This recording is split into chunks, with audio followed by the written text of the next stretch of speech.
আমি খুঁজে পেয়েছি 60 বছরেরও বেশি পুরনো এই আলমারিটা, যেটা কিনা ঠাকুমার সময় ইউজ হয়েছিল।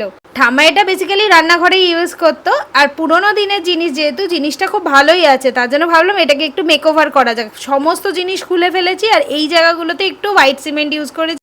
আর এই টেবিলটা দেখছো, এটা আমার কম্পিউটার টেবিলের একটা পোর্শন, যেটা আমার কোনো কাজেই লাগে না। তো ভাবলাম এইটাকেও একটু ডিসেম্বল করে নিয়ে এর পোর্শনগুলোকে আমি আগে কাজে লাগাবো। জিনিসটা বেশ খাটনির ছিল। তারপরে এই কাঠগুলোকে কাটা, মেজারিং আমি করছিলাম, ও বসে কাটছিল, মাঝখানে আমিও একটু কাটিং করতে গেছি।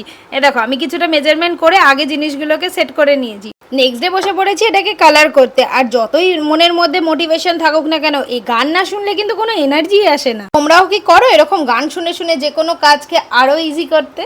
বলতে পারো কিছুটা ভয় ভয় এই ওয়ালপেপারটা আমি ফ্লিপকার্ট থেকে অর্ডার করেছিলাম কেমন আসবে, কিন্তু বিশ্বাস করো 150 টাকায় এত ভালো ওয়ালপেপার দেবে আমি ভাবিনি। যদিও আমার একটু কম পড়ে গেছিলো, আবার আমাকে অর্ডার করতে হলো।